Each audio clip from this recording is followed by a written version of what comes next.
This is the Wrestling Game Podcast. I am Raj Giri, joined as always by Matt Morgan. Matt, how are you doing tonight? What's up, buddy? Not much. Got kind of a short crew tonight. Both Justin and Glenn are out.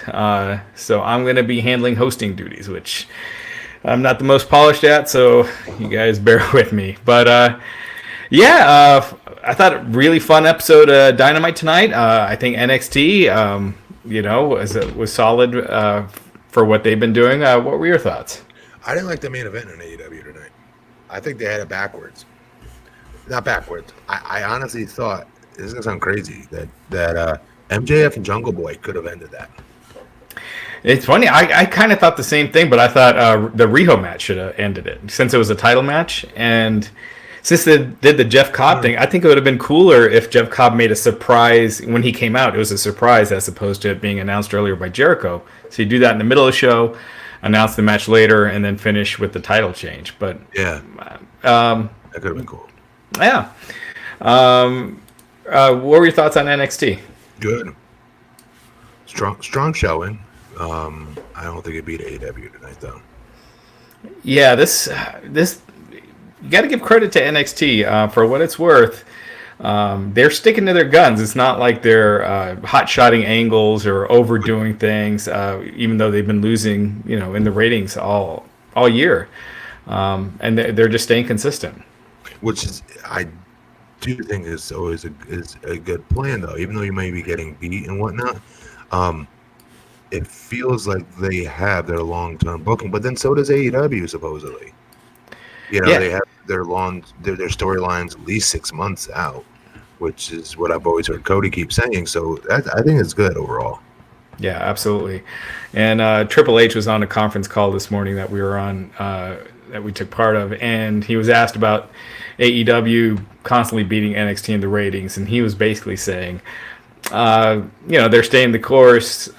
He believes they have the best in-ring product, and they'll adjust as time goes on. But just watching these shows. We'll start with AEW tonight. Mm-hmm. Show started off with Kenny Omega and Hangman Page versus SCU for the AEW World Tag Team Championships. Omega and Page defending. Strong match early on. I was kind of surprised they opened. We'll get to that in a second. But good work by both guys. The finish saw the V-trigger and a buckshot lariat combo from Page and Omega. Hangman Page and Omega getting the win by a pinfall. Yeah, good win for them. The belts are honestly better on those two, I feel, than the other guys. You know what I mean? No offense to them. I still think that was the wrong decision to make for the first tag team champions. Yeah. Bob the Builder with the super chat donation. Thanks, Bob. He says, "Hey, Matt, big fan of yours."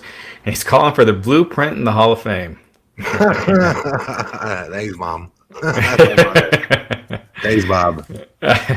Yeah, what I was going to say earlier, NXT opened with Bronson Reed versus Roderick Strong. Kind of surprised they opened kind of weak, in my opinion, against Dynamite. I think that is weak, yeah. They've opened up really strong, actually. That last 4 or 5 episodes, I'd say, of NXT. This is the weakest of amongst them all. Yeah.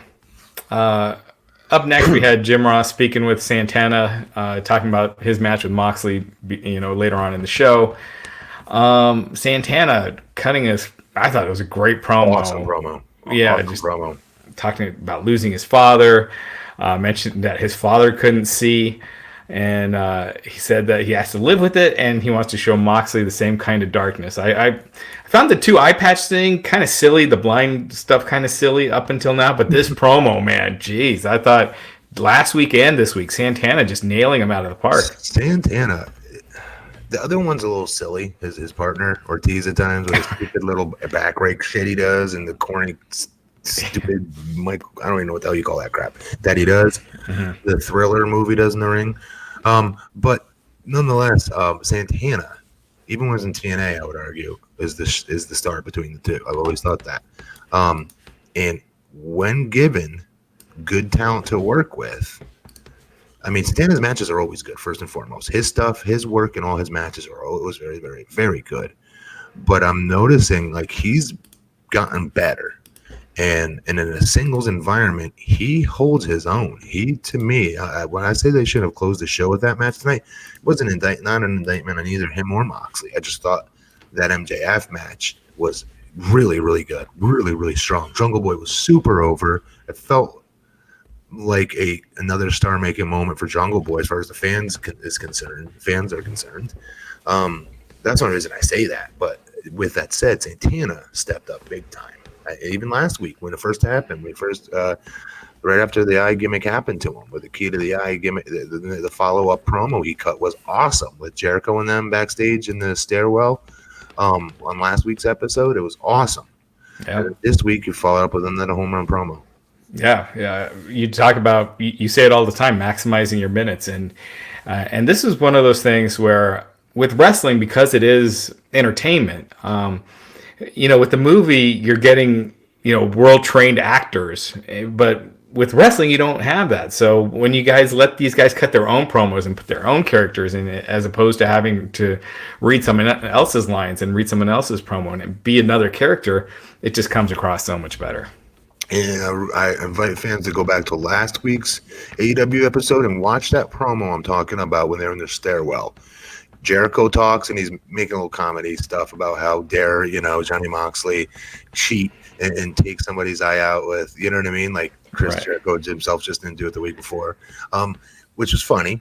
And they're all, the inner circle's all talking. But then, dude, homeboy gets up and, walks toward the camera and steals the scene from friggin' Jack Hager, Chris Jericho, Sammy, who I've thought up until now was the second best guy in that inner circle. I still do think that, but he screams major talent. Go back and watch what I'm talking about. It's a transition when he stands up off the stairs. He's holding his eye still and just blasts him in his promo, what he's going to do to him when he gets his hands on him. It was awesome. Yeah. Tonight was a great follow-up. Yeah, Jay Lane with probably the biggest super chat donation we've had so far, crap. $50. He says he won $700 on the Bruins tonight. So he's saying to have a round on him, WrestleMania weekend. Cheers from New Jersey, and we will make sure to say your name when we do a round WrestleMania weekend. Thanks so much. And another super chat donation from Brian Mahoney. He's saying, Matt Morgan, I don't need to hear any more criticism of Rio, and we'll get to that. She gets people to care about her and her matches. She has the it factor in his opinion. Well, guess what? She still can't get on a roller coaster. And when she walks through an airport, don't nobody recognize who the hell she is. She gets you to emotionally invest in her because she's 2'0". If I throw my 6-year-old out in the middle of the ring, I'm hoping when there's heat on him, you guys are going to have a little emotional investment in him. Say, oh, my God, I can't believe this kid is getting the crap kicked out of him. Hopefully he can mount a comeback, or somebody go and save the 6-year-old. Matt, what are you doing with your kid in the ring? Go save your kid. You'll emotionally invest is my point. And it's not because she has it. She does the same stuff every single match. Go back and watch. She does the same moveset every match. I'm not saying she's bad. I'm saying she is not worthy of being she was not worthy of being the first women's champion when you have Awesome Kong sitting there, who's a proven commodity, proven female draw for the women's division. She did it in TNA. I was there front and center, so I know firsthand. As is, I would argue, Nyla Rose. And finally, the title's on the right person. I still think they waited too long. They should have. They did this backwards. If they want to make I can't even say her name. That's how irrelevant she is to me. Is it Riho? See? Riho, and I'm a huge AEW mark, bigger than you are, Mahoney. And I shouldn't be forgetting her name, and I just did. Riho, they should have done it the other way. She should have been on a chase. Always have your smaller, diminutive babyface chasing the big monster. The big monster keeps swatting her little ass away. You do it for months. And the payoff is she finally does it. She climbs Mount Everest and wins. Yay! And we have a whole year of buildup of knowing who the hell she is, where she comes from, what's she about, what motivates her. Mahoney, do you know what motivates her? No, you don't, because she doesn't speak English. So we have no idea what she's saying or what she's about. We know nothing about her, except that Kenny has a crush on her or thinks she's really, really good. One of the two. Not enough to be the first women's champion, AEW. Thanks for playing. Appreciate the super chat. Let's go to that match real quick while we're at it, and then we'll get back to Dustin Rhodes. Still going, by the way. What did you think of the match itself? Because I thought this match was really good. I thought they did a very good, David versus Goliath. Very good. I thought it was the best women's match so far in AEW history.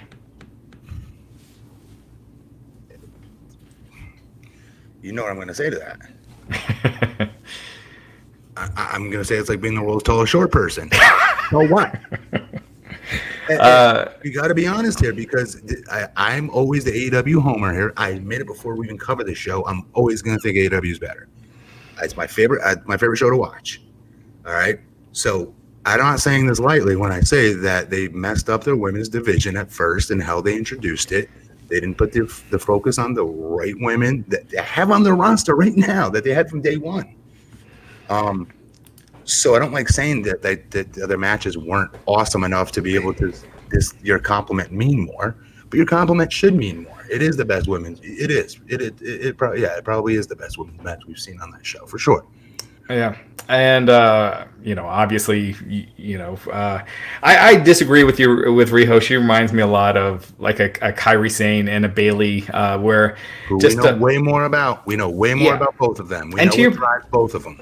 And we mentioned this before. You obviously don't need to speak English, but, you can still cut a promo, have it translated, do other things to get your character over. I agree as a character. They haven't done much for Riho, but I feel like she has that natural ability to get the crowd into her, and they were hot for this match. What I said, though, is what we know of her, because she's not out there cutting these promos, is what? She's this small little girl that smiles a lot, is happy to be there. She works really hard. She gets her butt kicked, but by golly, she's going to pull it out at the end of it. If that's enough for you to be invested in that character, then who the hell am I to tell you who to like and not like? I'm not the end all be all on who you guys should like and not like, but I'm telling you why I don't like her. Yeah. And not to make your head explode, but because this is not near as good as the match as I'm going to mention, but in some ways it reminded me of Daniel Bryan versus Brock Lesnar with the small person and the big person. I am going to pick up my laptop and I'm going to smash it through all right now.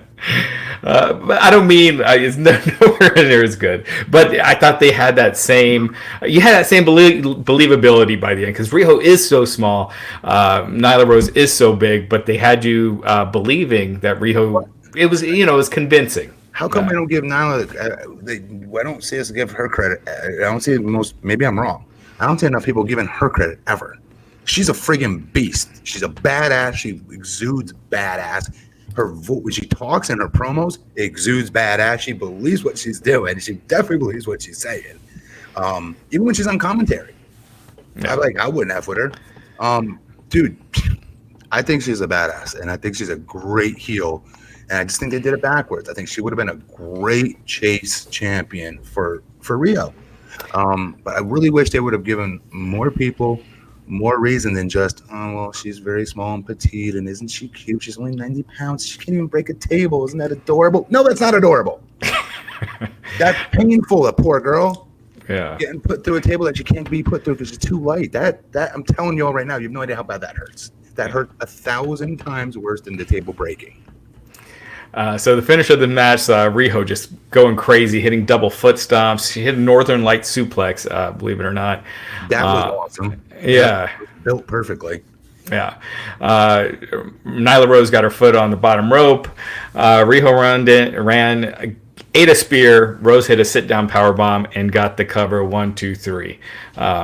So second ever title change on AEW Dynamite. Congrats, Nyla Rose. Long time coming. In my opinion, her Awesome Kong should have been champion right from day one. Yeah. Tina Miller saying Riho are the same height and she can ride roller coasters. Good times, Tina. Brian with another super chat donation. Thank you, Brian, saying he respectfully disagrees and would argue with you about it, but he does not fear your conviction. So, all right. Well, thanks for the super chat, guys. We really appreciate it, especially on episodes like this where we don't have a sponsor.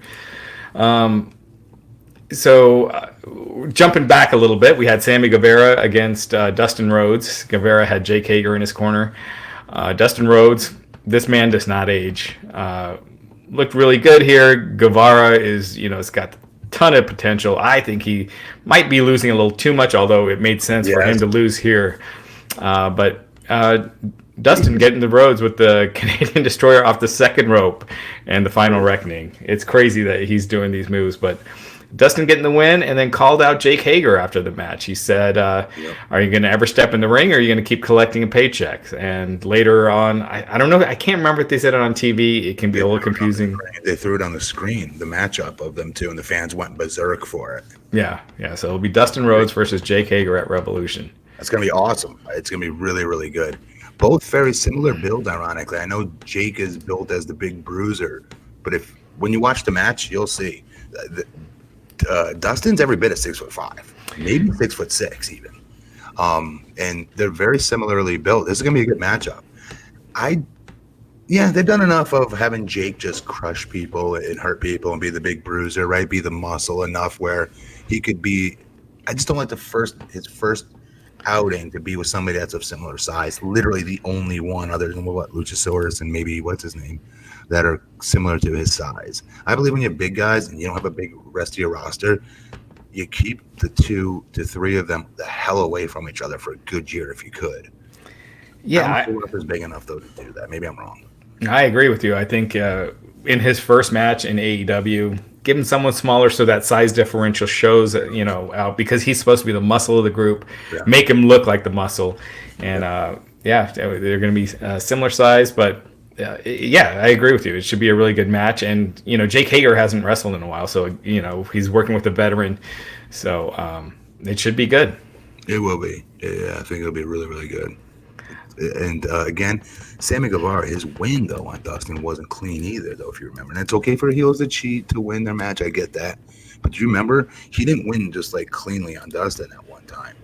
I still think that dude's the superstar of the group, though. I do. I think it's a few years away, maybe a couple of years, or you could see it. You could see it happening, as we speak. I watch the guy's vlog. I get what I'm saying. I watch his vlog. God, how old am I? I just totally threw. I'm 43 years old, right there with that comment. Trying to be hip and cool, saying, "Oh yeah, watch his vlog." But yeah, I do watch his vlog, and you guys might think I'm crazy on this. He's got it, in my opinion, from my 2 cents. The bigger star he becomes, the less he's got to stop. If he's going to be a heel, the less he's got to stop showing he's a real babyface in real life, big time babyface. He's good to his fans.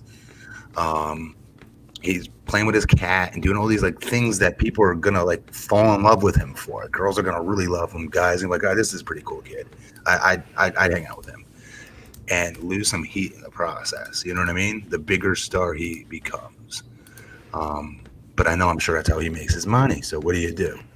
It's a different day and age today in wrestling. So it's damned if you do, damned if you don't. I'm a huge fan of him, though. I like him a lot. Yeah. He's showing a ton of charisma.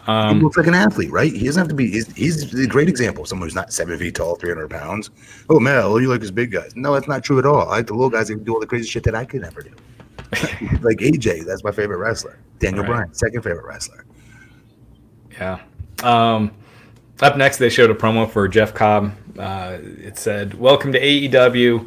They tweeted out, "Geoff Cobb is all elite." Now, Geoff Cobb, he's still got some dates with ROH and New Japan. He has not. The word was that he had not quite signed yet with AEW, but he is a free agent, so he's definitely working next week. Obviously, they announced him versus Jon Moxley. So right now he's a free agent, so he's able to be used by any of these groups. I'm sure if AEW does sign him, and I would guess if they're using him on TV, that's the way he's headed. They're gonna. Did they say he is? They said he's AEW. Yeah, they said he's all elite. I mean, would they Twitter. Do that if they don't think they got him in the bag with a contract? What do you think? I wouldn't think so. I'd be surprised, but some type of verbal agreement, obviously. I don't know. Yeah, and AEW, I'm sure, regardless if Cobb did sign today, because as of a couple days ago, he hadn't signed. If he did sign, I'm sure AEW will let him finish all his, prior agreements. To your point earlier, if he was a surprise, would those fans know who he is? Yeah. He's because he's well known in New Japan, ROH. So, okay. Fun time with games. Matt, how old are you? 33. There you go. Thank you. Go. I'll take it though. Fun times with games. Is that really your name? Fun times with games. Is that the name of your business? Where did you come up with that name, by the way? I always meant to ask you that. Fun times with games. All right. So backstage, we had a Chris Jericho promo. Jericho said that Moxley had proved that he's trash and announced that if Moxley can survive Santana, Moxley will face Geoff Cobb next week. Oh, I'm sorry. And that's when the vignette was shown. It seemed kind of weird to give away this in a promo and then have him show up later. It does. It felt like they did the couple weeks worth, 2 to 3 weeks even maybe. Like, hey, we have a mystery member joining. Don't you wish you knew who it was? Tough. Wait another week. I don't know. Just some dicky things he could have done with that maybe.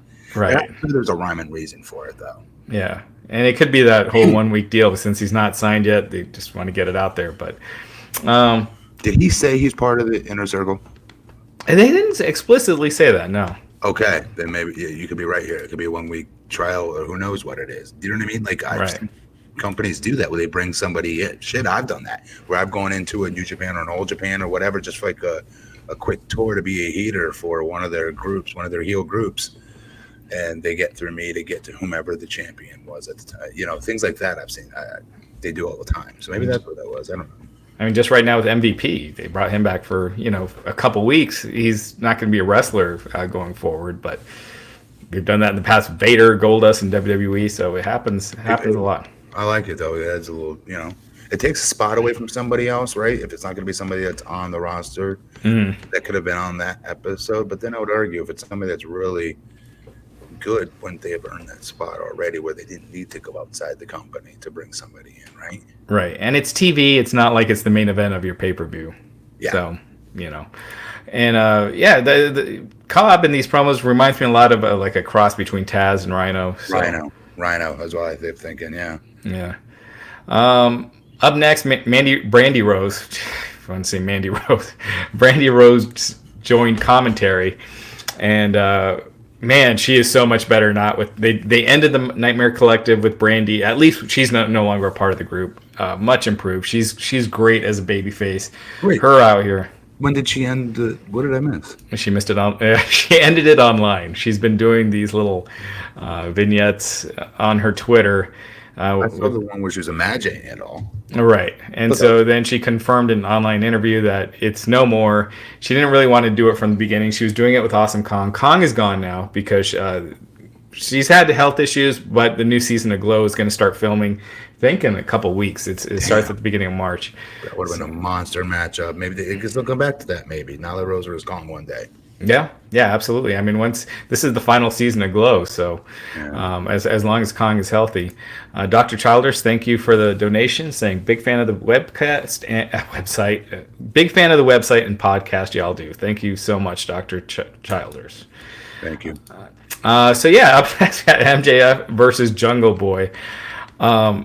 I love this. MJF, I tweeted this earlier. He reminds me of that old school Roddy Piper kind of heel that a non-wrestling fan, if they started watching his match, they might not like wrestling, they might not care about wrestling, but by the end, they're rooting against him. They want him to get his ass kicked. Immediately, you get who he is and what he's about. Immediately. 1 minute in, I would even argue. The people sitting next to you on your couch, I've never watched wrestling before, that are over for whatever reason, will go, what a dick. Within a minute.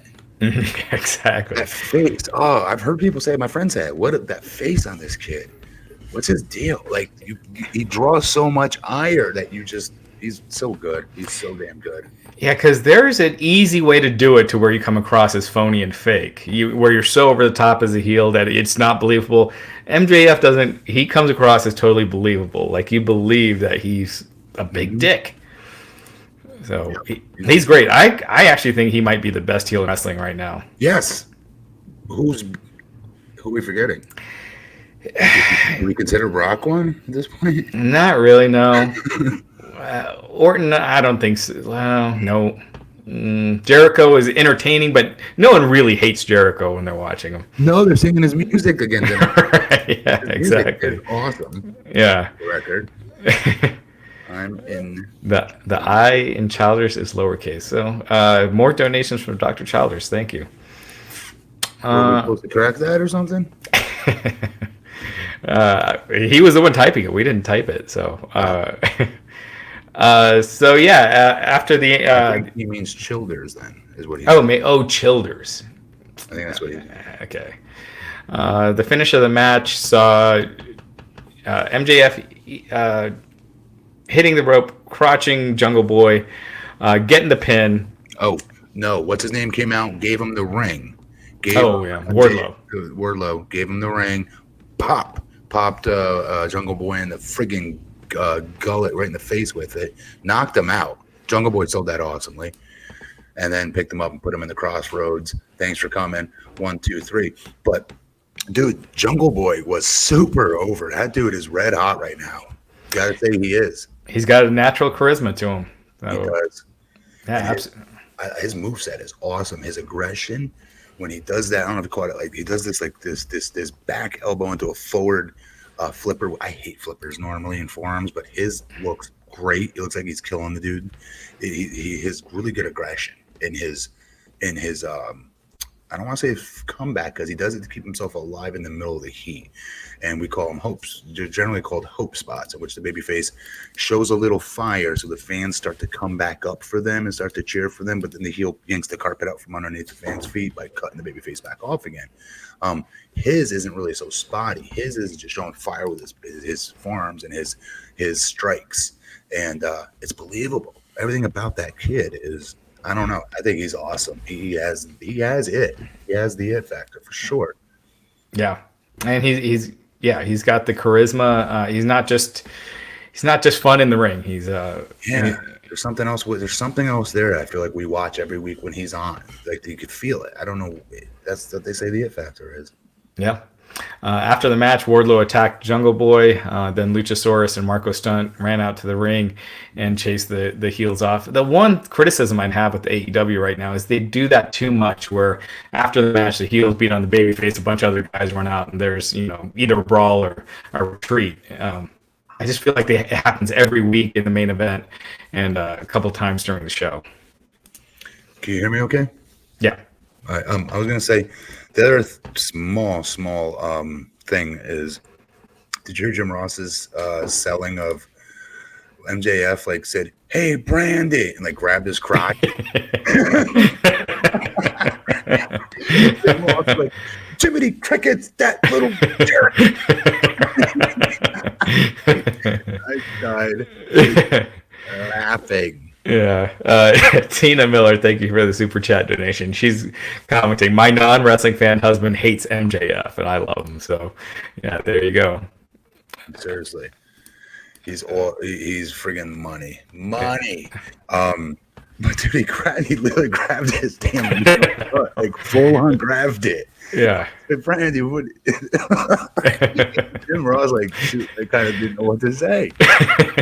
He's like defending the young ladies. He's trying to defend the young ladies' honor out there. That's good old JR, but it was hilarious in how he was trying to do it. Right. I was caught off by that, you could tell. Yeah, that was awesome. Good job selling what a little prick this guy is. Yeah. I don't like though when they keep calling him a little prick, a little jerk, a little. Yeah. I know it's a small critique here, right? But this guy's going to be their heavyweight champion for many years if he stays with them and doesn't go on to WWE one day, right? Yeah. I assume so. That dude, I just got on saying, is the best heel in the business. So that's a small critique. I'm being over analytical here, but one more. When Wardlow was leaving the ring, they specifically said Wardlow doesn't want none of Luchasaurus. He's backtracking. He didn't jump out of the ring from Luchasaurus. He didn't like run away. He was going with. He slowly backed out. He didn't do the slow back out like, okay, I'm not messing with you. He's like, I'm done here. I just nuked the hell out of your boy. What's up?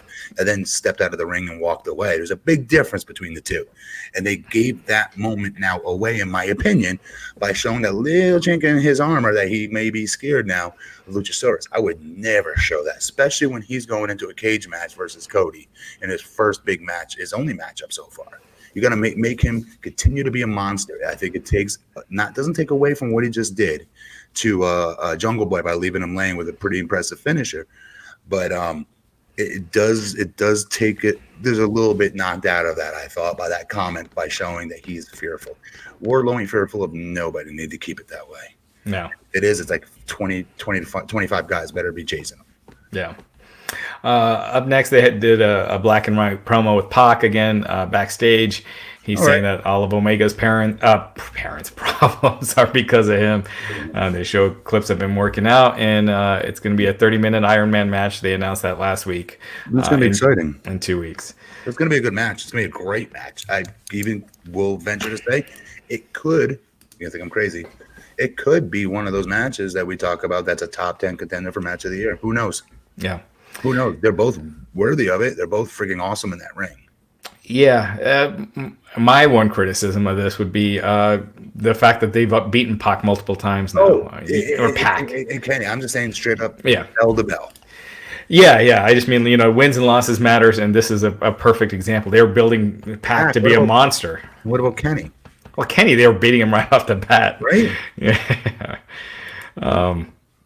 But it is what it is, but it's going to be an awesome match.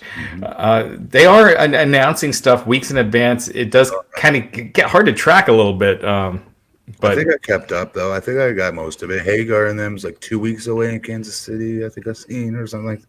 It is a lot. Yeah. Hagar is the pay-per-view, right? I think that's at Revolution. Maybe you're right. Yeah. See, there maybe we go. The one that's Kansas City, Missouri. I just know I saw Kansas City, Missouri 2 weeks from now. Right. And next week, speaking of which, next week it's going to be Omega and Paige defending the titles against the Lucha Brothers. Yes. So that should be awesome. That will be awesome, yeah. Finally, we had John Moxley versus Santana, who had Ortiz with him. Again, the visual of both of them with eye patches looked a little silly to me. It was like a Pirates brawl. What about this? Did you notice they were similar? How they were set up, obviously one's black and one had the Puerto Rican flag on it, but I mean, as far as the way it was set up, the way it was bandaged, and yeah, meaning like it had the band on the patch, and the same doctor did it, right? Yeah. And to be fair, well, of course the same doctor would do it, man. There's one or two trainers back there. Why wouldn't it be that way? Well, because I assume they go home with this too, don't they? Yeah, exactly. They're not just wearing it that night if they have a bum eye. In real life. All right. Yeah, of course. Geez, I had completely forgot about the Brit Baker segment. Before we finish the main event, let's talk about Brit Baker. Thank you, Arian Gomez, for the reminder. Brit Baker cutting a heel promo. I think she is getting, I tweeted this earlier, she's getting exponentially better each week. She's just more comfortable at being a heel. That first week with Tony Schiavone on the boat, I thought was a wreck. Then much better the week after, and I thought a lot better this week. To me, she's still not 100% convincing as a heel, but she's very comfortable out there, and she's getting there. I thought she did it was a great promo, ripping on the fans as being chubby Whataburger eating fans, and I thought she was really good here. She has good lines. Like when she does deliver those lines of really dissing the fans or the talent, I think she hits a home run. So whoever's writing the stuff, suggesting some of these lines, or maybe it's just her, they're awesome. But she's more comfortable. Definitely more comfortable this week. Yeah, do you think she's coming up with these, or do they have someone in the back helping out? There was one, and I don't know her, so maybe she could for all I know. I don't want to, pass judgment on it when it turns out that she's super damn really good at ranking out people. You know what I mean? I don't know her enough to know that. It's like right? Eminem, the freestyling. But I thought this was a strong segment with Britt. Back to the main event. The finish saw Santana hit a cannonball senton in the corner, went up for hit a frog splash, got 2. They both blind each other completely at the end, and then Moxley hits kind of a paradigm shift almost out of nowhere for the cover and gets the 3 fault. Afterwards, we get the heels beating up Moxley. Jericho's whipping him with the title and hits him with the Judas effect. This was one thing I noticed, is that Jericho put his foot on Moxley, and Ortiz started counting 3, but before Ortiz got to 3, Jericho took his foot off. So to me, it almost looked like, they were improvising out there. And then when he realized Ortiz was counting to 3, Jericho knows that Moxley has never been pinned, and he doesn't want to waste that visual in an angle. That's what it seemed like to me, because to take his foot off as opposed to keeping it on and then celebrating. I thought maybe he did it he wasn't watching. I don't know. Yeah. That was what I interpreted, because we haven't seen Moxley get pinned yet. Why didn't he take his other eye out? He had the chance. That's true. We should tweet him. But damn it, you missed your spot. You could have, it's definitely guaranteed victory. Yeah. So afterwards, they're beating on him. Geoff Cobb came out. The commentary, they referred to him as Jericho's bounty hunter and mercenary, and he gave a tour of the islands to Moxley in the middle of the ring, and Stan stood over him as the show ended. So good way to help him get over, I thought. Yeah, it builds a match for next week. Also, Geoff Cobb picked up the biggest right as of this moment, the biggest babyface is going for the championship this next pay-per-view, right? For their next big show. So he gets over in the process of picking up the biggest star in the company and nuking him. Yeah, absolutely. Dr. Childers keeps giving the donations. Thank you, man. Yes, I thought this show was about as good as a wrestling show that doesn't look like it's trying to win a ratings war. As far as a regular show is about as good as it gets. I thought it was awesome. Yeah. Again, I feel like I'm a damn homer because these are like, I always want them to win every week. It's terrible of me, but it's the truth. At least I'm honest. And if something sucks, at least I'm honest to say that too. But I just like the show so much. It's my favorite show. Yeah. Oh, yeah. I did forget a Darby Allin vignette that was earlier in the show. To pipe bombs, reminding me. Thanks. Darby Allin did another one of those black and white promos where he's throwing these cards. One of them said like Sammy Guevara got herpes from kissing Jericho's ass. It's crazy that AEW is doing way more of the promos and the entertaining in-ring segments and the vignettes than the WWE produced show by a mile, and 10 miles. And it's good because they have so many talents that not everybody's heard of. So they need it. And I think they've done a really good job. Think about it. How many freaking, and I'm not saying this to diss any of them, but think about how many I don't want to say nobodies, but people that were not introduced to mainstream before, right? Who've never really had that opportunity. Darby, MJF to some degree. All of them. I'm drawing blanks now, of course. But we said Darby, we said him, we said the guy I said before, Panda Boy. What's his name? Dude I like from the Inner Circle. Used to wear the the panda on his fucking face. What's his name? Sammy Guevara. Guevara. Him, huge star. And there's a bunch, there's so many of them like that nobody's ever heard of or seen before. And I think within a year or even shorter, right, that they've done a good job of somewhat getting it out there, who these people are, what they're about. I mean, I also watch Dark, so maybe that's what helps too, obviously. I just seen, who's the guy from the UK that I always get on because he doesn't lift weights, he doesn't look like an athlete, but nor does he have to because he's a psychotic murderer and chops people's fingers off. What's his name? There's a few, not Jimmy Havoc, yes, right? Jimmy okay. Havoc. He's psycho, he's crazy, and that's his shtick. And they did a really good follow-up on that on Dark, I thought, last night. He had a really good match last night. I suggest folks check that out. Sorry, I got a little distracted. A whole buddy of mine, Joshua Council, we were really close buddies in my freshman year. I mean, still good friends, but freshman year in college, I was in his wedding, and I haven't heard from him forever. So, dang, thanks for joining the chat, Josh. I'll ping you later. I don't even think he's a wrestling fan, so that's pretty cool. What does that mean, ping? Text or something those kids do nowadays. So anyway, strong show. I thought, man, if giving it a grade, I'd give it an A. Yeah. And the two, like I said, 2 or 3 matches could have been the main event. That's a good show. Yeah. And then combining it with, it's all the elements. They're strong promos, strong vignettes, character building for the next week, and it's not just one-offs. That was really good. One more thing. Do you think that they took too much time? Because you got to remember, we're watching both shows. Not everybody's doing that. Maybe they are. But there was this time, the downtime I felt it took to get to that main event match. Didn't they go 2 commercial breaks or something like that? It felt like it was taking forever to get. and they kept coming back and then going over what's coming up next week, and then I think there was like a vignette thrown in there real quick, and then they went to commercial or something like that. It felt like it took forever. It felt like it took 20 minutes to get to that main event for some reason with no action. I'll have to check it out again. There was that Pac promo in there, but yeah. And to be fair though, we're watching NXT on the other gimmick, right? So, right. I just wanted to make a note of that because I was like, wouldn't I be all over this if this was just a one show only night and this was the only show on and I wasn't being entertained right now by NXT in this moment? Wouldn't I be bitching that 20 minutes before the next match? What the hell? Right. So if you had to put a grade on it, give it a grade, what would you give it? I'm with you on that. A- for sure. Yeah. Then we also had so over to NXT. NXT opened up with Roderick Strong cutting a promo. Serious business. He talks about Velveteen Dream's return last week, and he wants a fight tonight.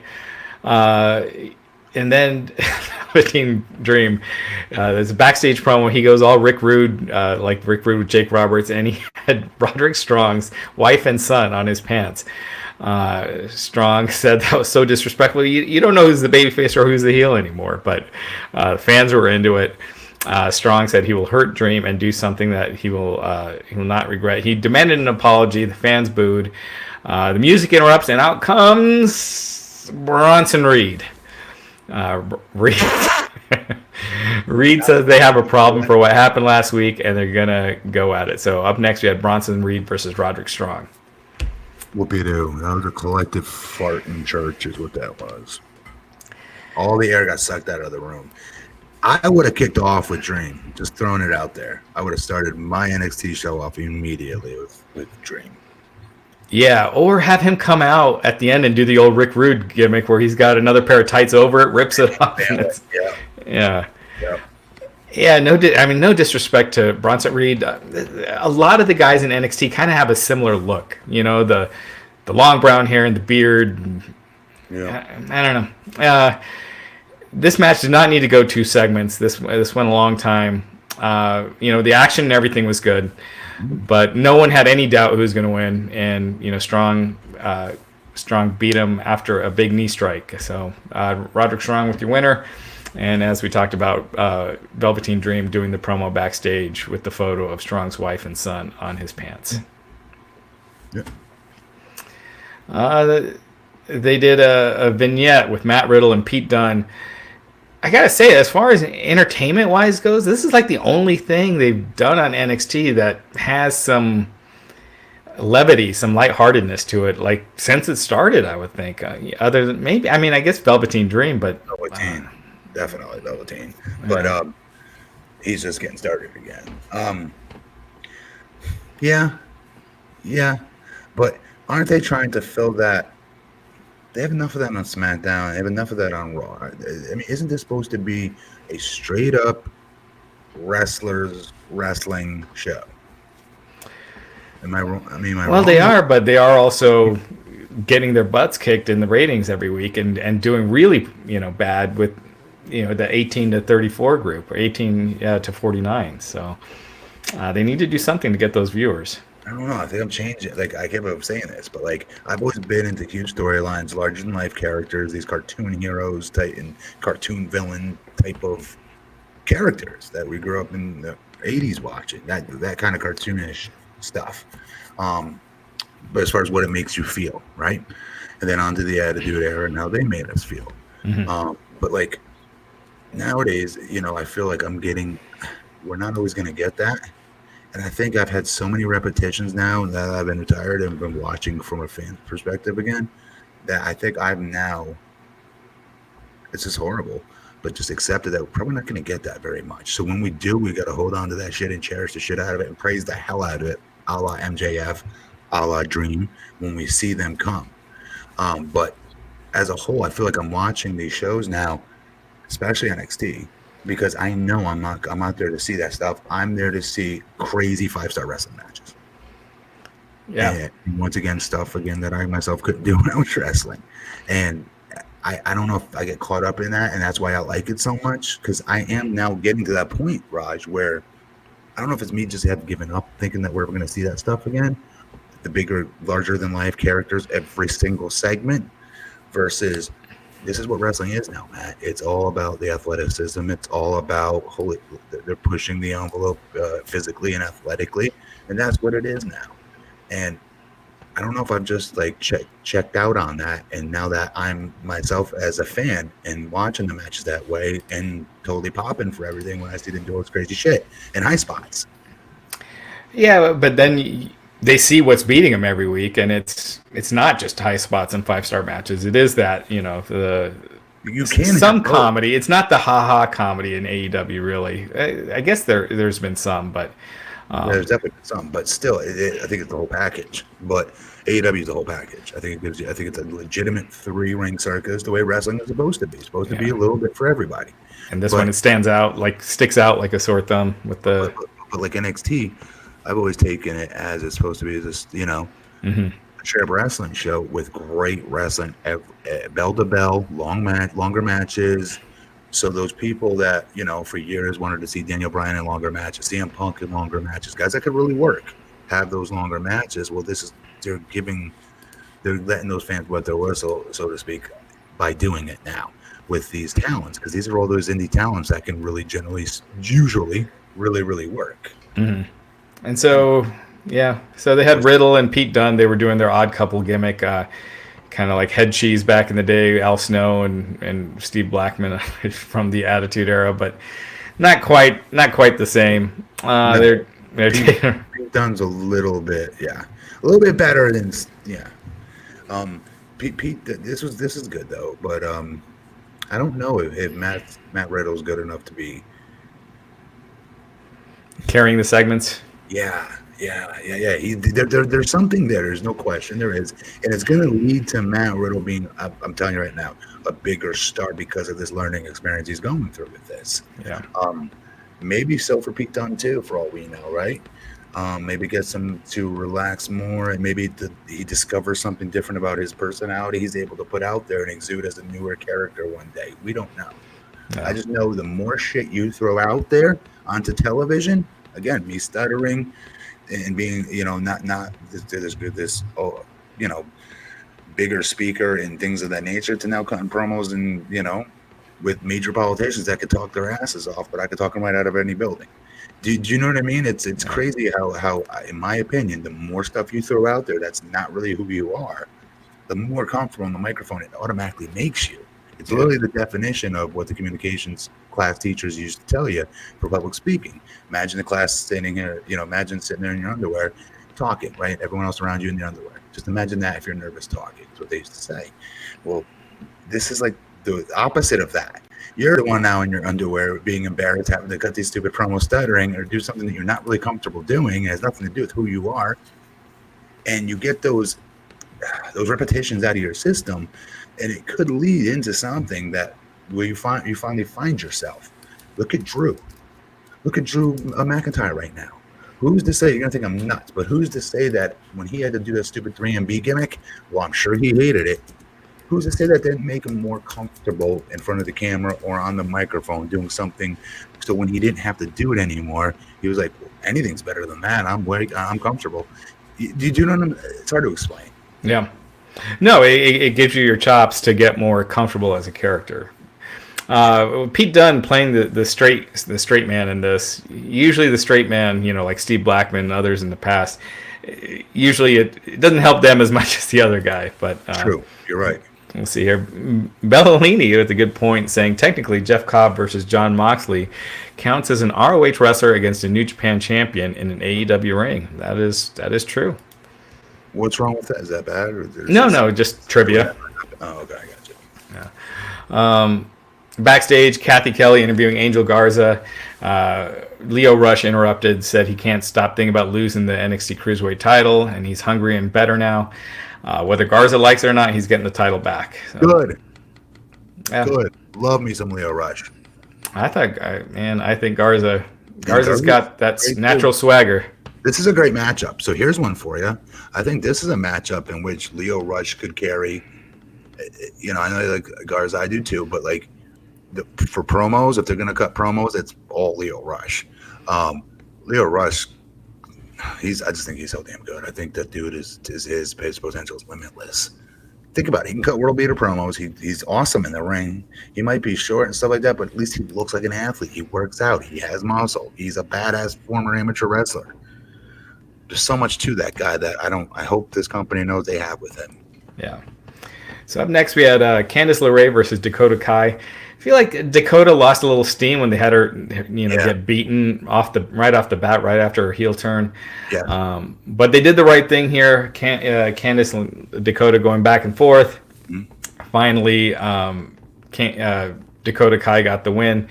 So Dakota Kai back on the winning track, and afterwards Tegan Nox attacked her, dropped Dakota. This I don't know why they did the match already on TV if they're keeping the feud going. They do that on the main roster all the time, where you have a decisive winner on TV and then they keep it going. But NXT, I don't know, just seems these two girls are really, really good though, and they are super high caliber.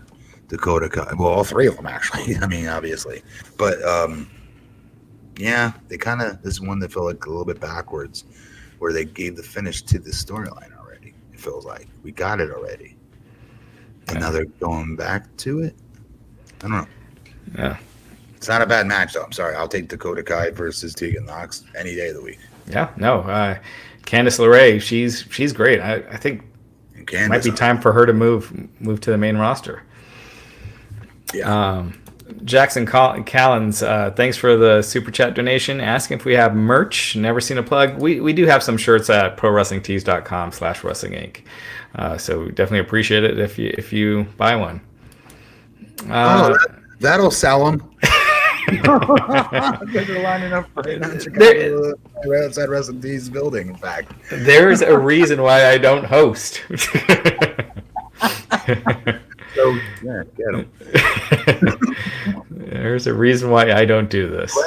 Glenn, I'm sorry, but Raj, they want like Glenn T-shirts. They want Matt Morgan T-shirts. They want what's that other guy's name? Justin. They want Justin LeBar T-shirts. Yeah, there we go. Kathy Hunter saying, "Can we get a Blueprint T-shirt and a Raj back T-shirt?" I'm telling you, I was like hotcakes. You laugh at that. That would sell. Yeah. We had Johnny Gargano versus Cameron Grimes. Again, well-worked match, good action. Gargano getting the win after Grimes tapped out. So, what do you think of Grimes tapping out? What do you think of him in general? I don't know. He's good in the ring. Do you think he's somebody that could be a major star on Raw and SmackDown? I don't see it. Do you? No. I don't know. I don't know enough yet with him. I don't know. As a kid, I kept thinking like I was watching somebody that I'm supposed to think is really, really good. At least from the stuff I've read on him. But it didn't feel that way. It felt like what's his name outmatched him big time, as far as not just wrestling goes, but his charisma. Thank you. Yeah. Yeah, I agree. I mean, I've said it before, but as far as guys on NXT that I could see on the main roster, because you do need to have that charisma and promo ability. It's like I keep wanting to call him Judas Priest, Damian Priest. I think he can get there. Yes. He's Donovan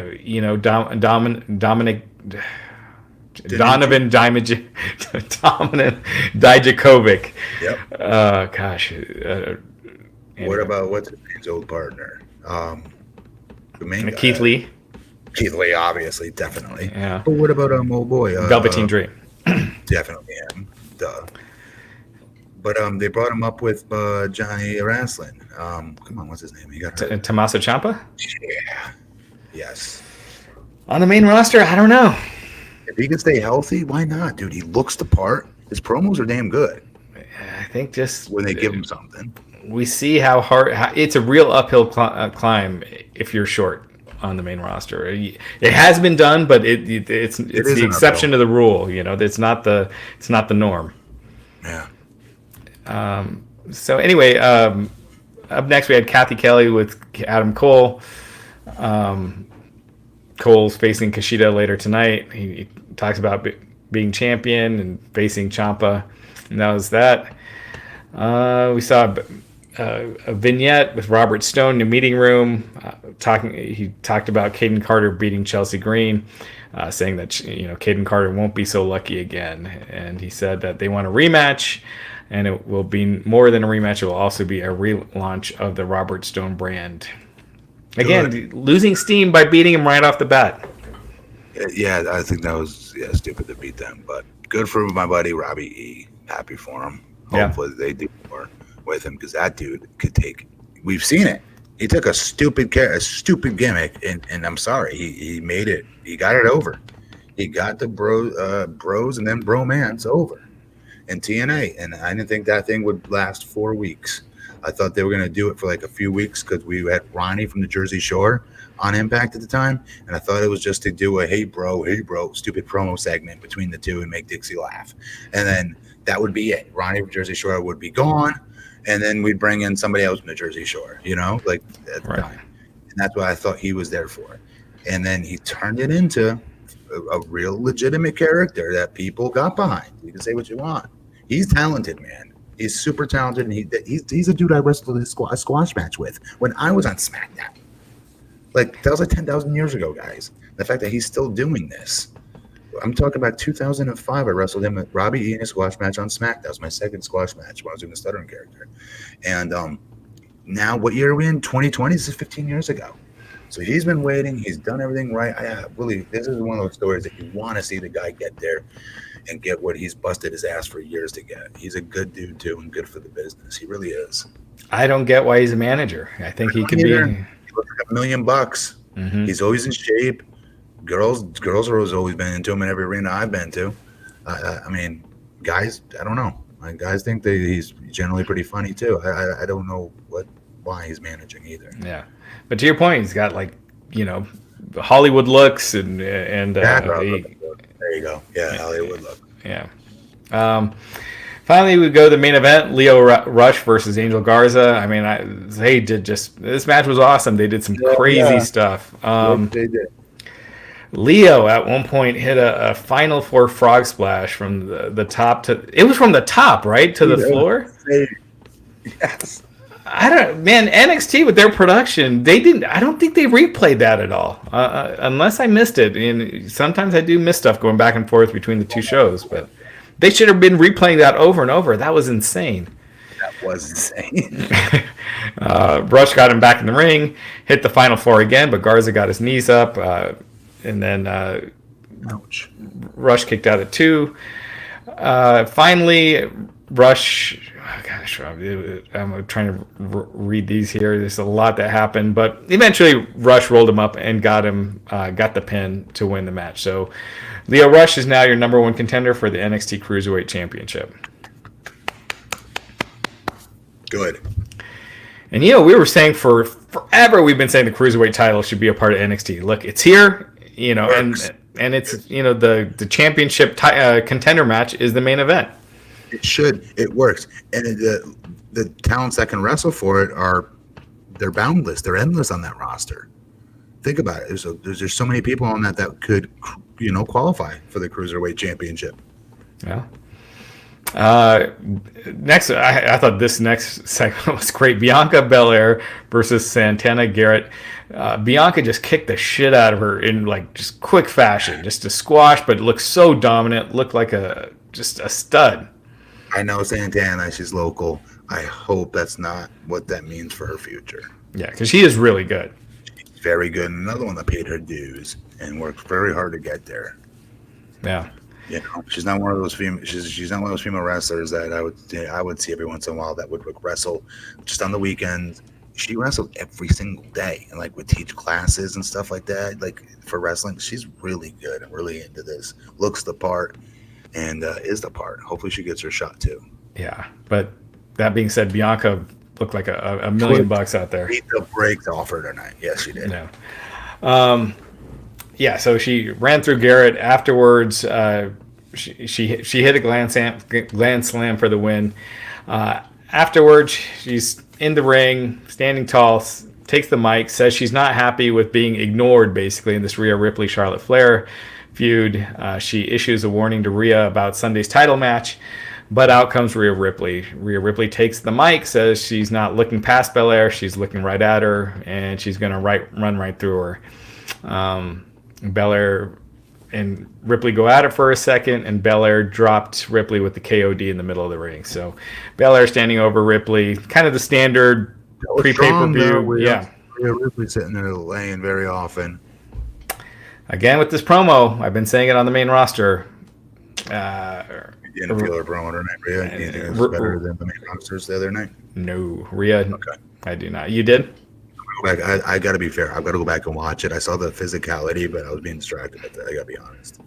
Yeah. Watching this segment, when I was watching this part of the show, I'm just thinking to myself, Bianca's the star. But I mean, Rhea's got great size and great look, but Bianca's full, like, with the promo ability and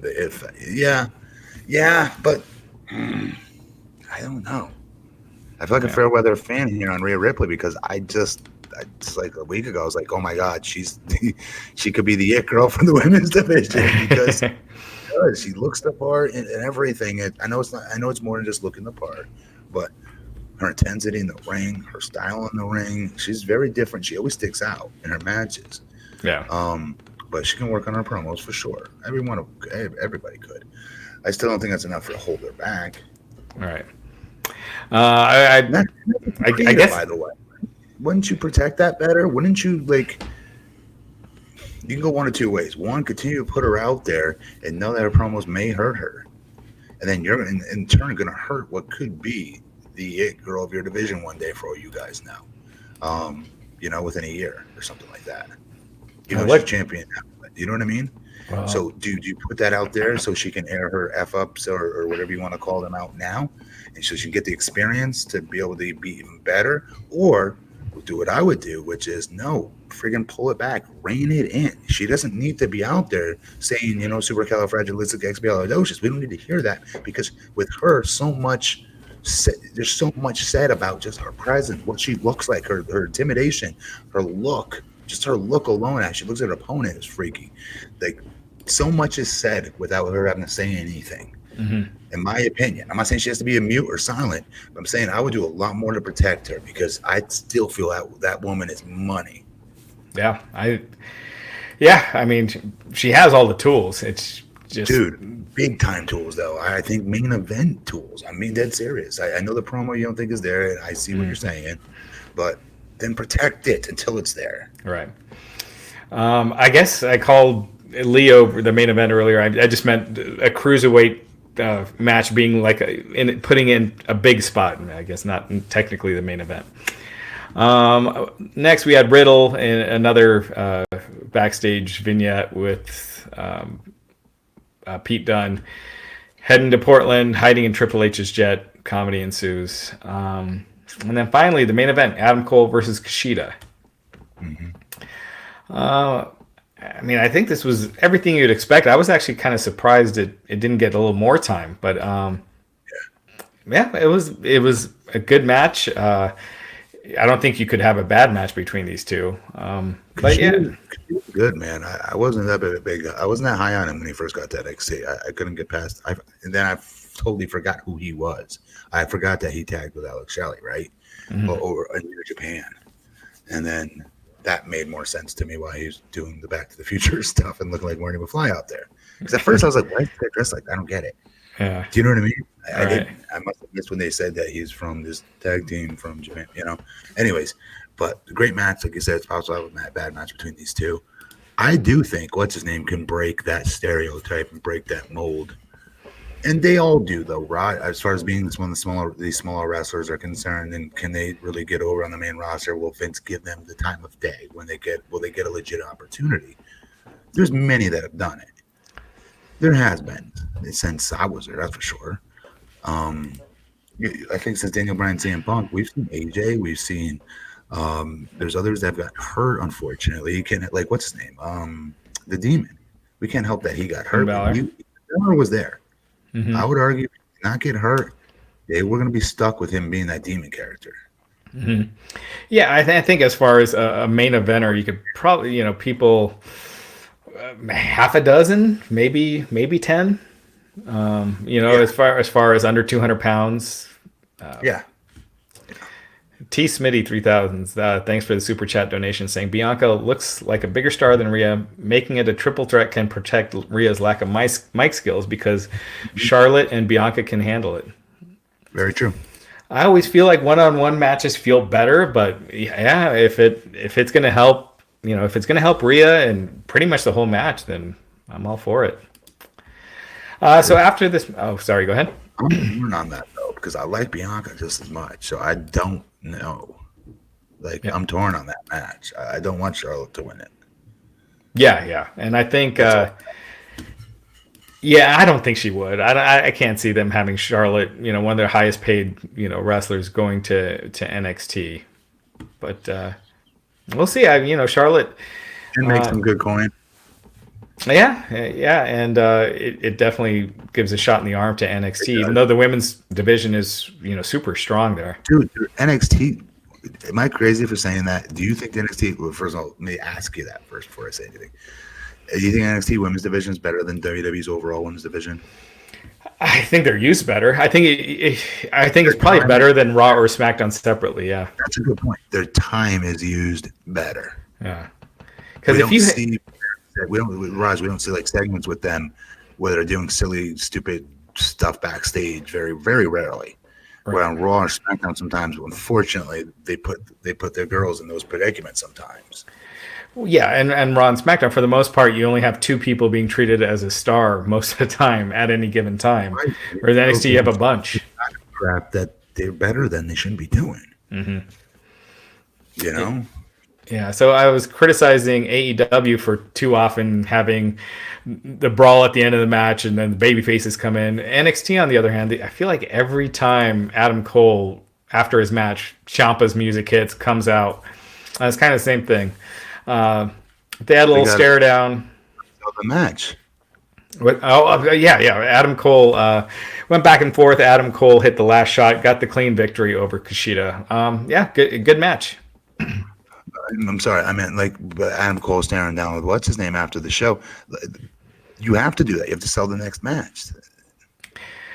Yeah. I just mean all the time. I feel like I'm not just talking about this week. I'm talking about. It seems like every week. Cole wins. Ciampa's music hits. Ciampa's music. It feels like it hits like they're expecting a surprise, even though it happens every other week. Sometimes a really hot crowd can speed things up because they do cheer for everything in that arena. They do. So overall, TakeOver Portland this Sunday. We are going to have a live podcast afterwards. Thoughts on tonight's NXT? I liked it. I thought it was awesome, actually. The beginning of it was really tough, and I'm not nothing to do with Dream. I'm just saying, they should have started with the show with Dream. It would have been way smarter. But if I gave AEW A-, I'd say B, solid B for NXT tonight. Yeah, if I compare it to other NXTs, I'd B+, A-. Overall, it's a broken record. I'm just going to anger NXT fans, but I find it. I feel like it needs to upgrade its look. But anyway.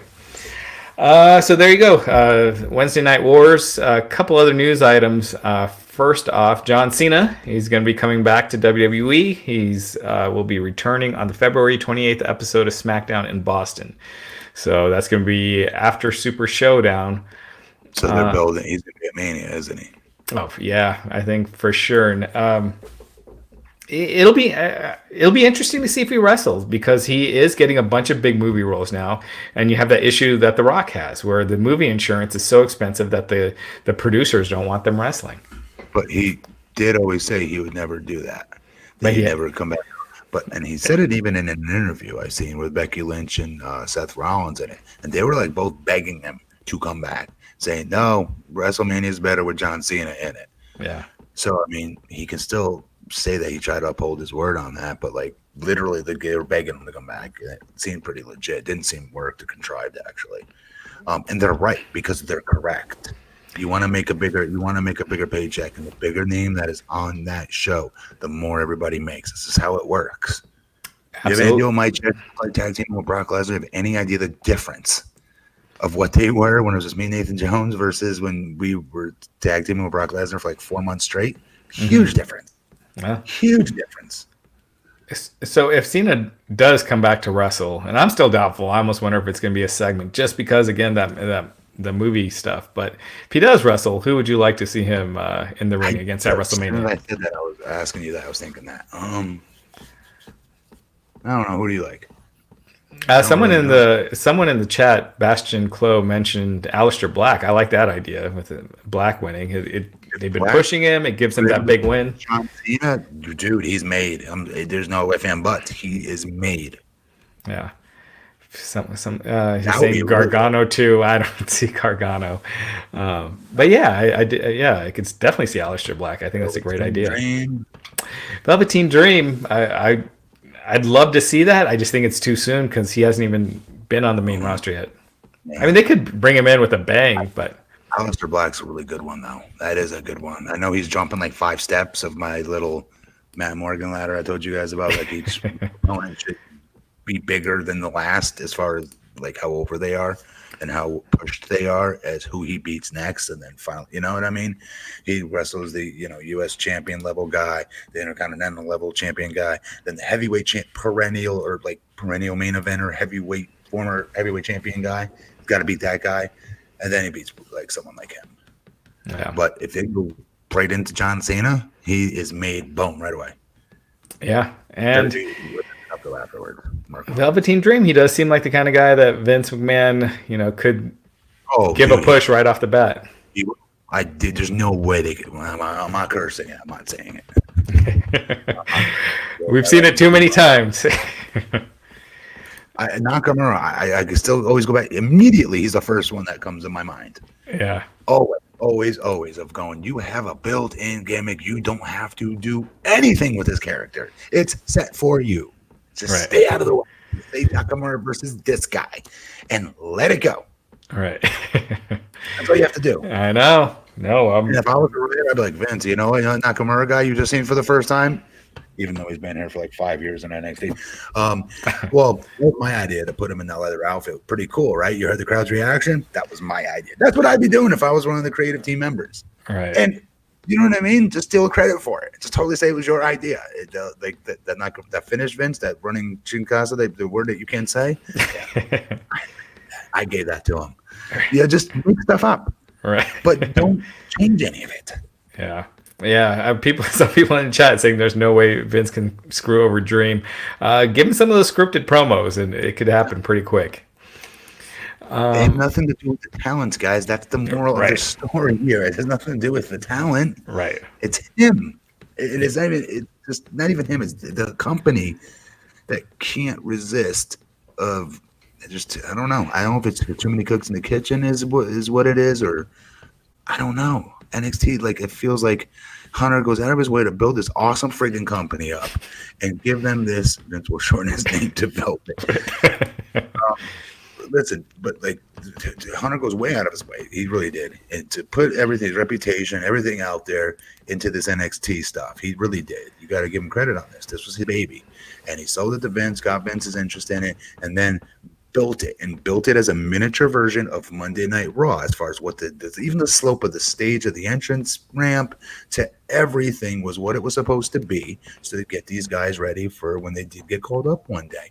They put everything into this performance center. It's so impressive, this performance center here in Orlando, and it's just frustrating that like they did all this work and he's hand delivering them these stars that are quite frankly halfway already made because of the brand being so over and being the cool brand of all three brands, quite frankly. And I don't know why they can't just stay the F out of the way. Absolutely. Samoa Joe, done made. Like they did with AJ Styles. It's because he didn't go to NXT, it feels like. Right? They let AJ be AJ. Yeah, but even at first, AJ, trying to make him the pitbull, Vince had to put his little, stamp of approval by saying, I want to be a pitbull out there. Yeah. It's like, AJ's not a pitbull. He's just a freaking. Right. Yeah. No, I agree with you that it happens over and over, and it happens so many times. We see someone starting to get organically over, and they make sure to bury him or bring him down at least. We've seen in the past with the Rusevs and Cesaros and Big E back, a while back, and it's happened a bunch of times before New Day. He's still a stud waiting to happen, though. I still think Big E has heavyweight championship ability. I agree. A couple other quick notes. Triple H was on a conference call this morning that I mentioned earlier. He was asked about dropping women's from the NXT Women's Championship. He says that hasn't happened. It was just they're not always trying to accentuate the word women's when they, are doing it, but that didn't happen. He was asked about Simone Johnson signing with WWE and said that she's received all the advice she can from The Rock and her mom, and just nothing he can say more. But she has the passion. She's got the toughness, and he believes that she can really make it. She's got the passion for the business. And last thing, NXT didn't do a halftime heat this year because halftime was on Fox, and that's their partner. So pretty much in a nutshell. And also, there's going to be an NXT next month, or they're going to announce an NXT that's not going to be at Full Sail, NXT TV show that's not from Full Sail because of a commitment from Full Sail. But he did sound like they have no plans on moving NXT TV from Full Sail because he says that it is their partner. They have a bunch of students and people learning behind the scenes. Yes. So, dude, I hope people get that. Do you realize what they have there? They've got a pipeline of who their next camera, the crane operator is going to be, the next jib cam guy, the next hard cam guy, all of that. They have producer. All of that is right there, custom built, and they're grooming them. It's genius. I know you don't like it because it's the same crowd in the same arena, but dude, in the long run, it's a smart ass idea. Think about it. Think about it. The next, Craig Dunn, the next, all these people that make the magic behind the scenes that many fans don't know even know who the hell they are. There's a whole slew of them that do this, and they're old. Yeah, it's one of those things. I feel like it hurts as a TV product, but building for the future, this is where they're developing both the on-camera and behind-the-scenes talent.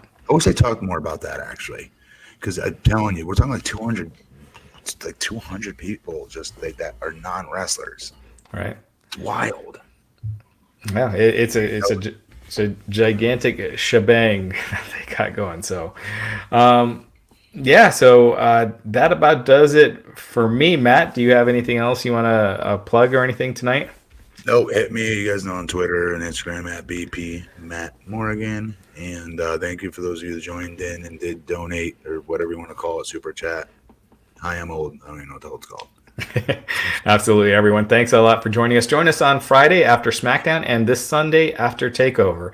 And thanks again, and take care. Raj, my arm's bigger than your face. Oh, man. I need to